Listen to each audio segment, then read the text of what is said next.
God's blessings to you from our parish family at St. Agatha, St. Martin de Porres Parish. I offer this reflection on the scriptures for this coming Sunday for your spiritual nourishment and encouragement. Let's take a moment before we begin to recognize God's presence in each of us and to give thanks for all of our blessings. My friends, the month of November is typically the time that the Universal Church centers us in remembrance and resurrection. With the Feast of All Saints and the Solemnity of All Souls, we begin the month in solemn remembrance and conclude with the solemnity of Christ the King, King of our lives, King of all creation, the King of unconditional, ever life-giving love. Our first reading and gospel for this coming Sunday address both physical death and the continuation of all lives who have bound themselves to Jesus Christ. The first reading from the book of Maccabees recounts the story of bravery and martyrdom endured by a family who opposed the ruler of Jerusalem's rejection of traditional Jewish practice. This was a family bound together by love for each other, emanating from a deep faith in God and God's infinite love for them, reassuring them that in single-hearted faithfulness to God, God would never allow their spirit to die. In the gospel, Jesus addresses the Sadducees, a group of Jews who did not believe in resurrection.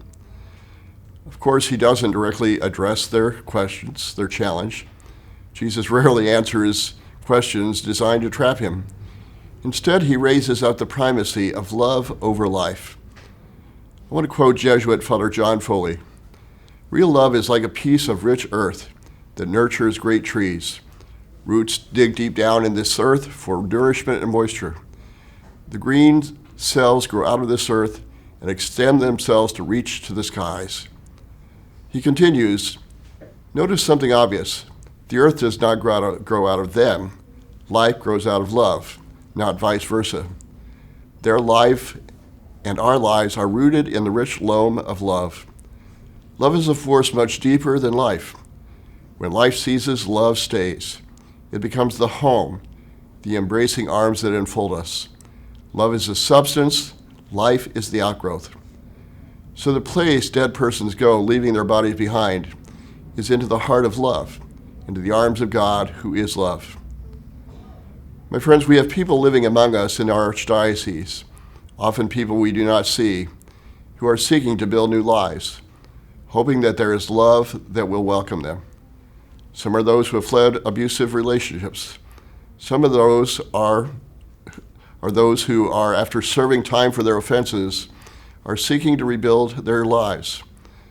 Most recently, we have begun welcoming parents and individuals, risking their lives to escape the violence of gangs, drug, gun, and human organ cartels, and extreme poverty to build new lives, hoping beyond hope that there are people like you and me rooted in God's love, willing to welcome, embrace, and support them as they seek to build new lives for them and their children. So many are parents who, like any parent, are willing to do absolutely anything to assure that their children are given the opportunity to be safe, secure, and to develop and share their God-given gifts with the world. Many of us will never have to take such risks, to endure such trauma.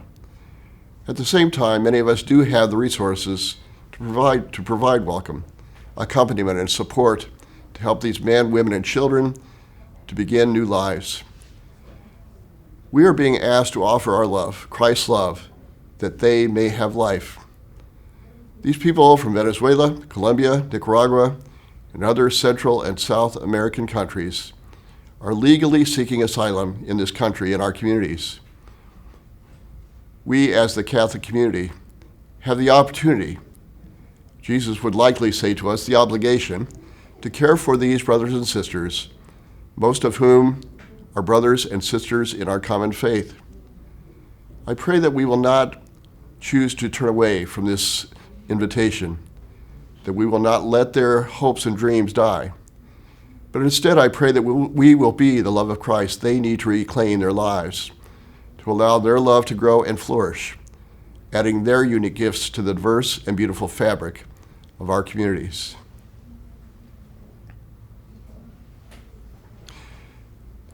Please be generous in support of this Sunday's special collection. to support these men, women, and children legally seeking asylum. In memory of our loved ones in heaven, may we be generous in our outreach and support of all those seeking to resurrect their lives, to know that through our generosity, that our God is a God of limitless love and compassion. If you cannot donate through your parish outreach, you can donate online by going to www.catholiccharities.net. Thank you for all the ways that you allow the Lord to work through you, with you, and in you. Peace, my friends. On behalf of the Catholic Christian family of St. Agatha, St. Martin de Porres, I want to say thanks for all the ways that you allow the Lord to continue to work through you, with you, and in you. Please join us for a special celebration this coming Sunday, a Unity Mass, as St. Agatha Church and St. Martin de Porres Church come together at 10 a.m. this Sunday at St. Martin de Porres Church. The service will also be live streamed.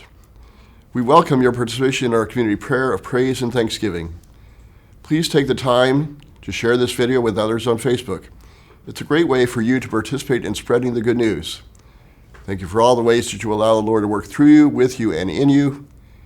And in all things, my friends, be blessed.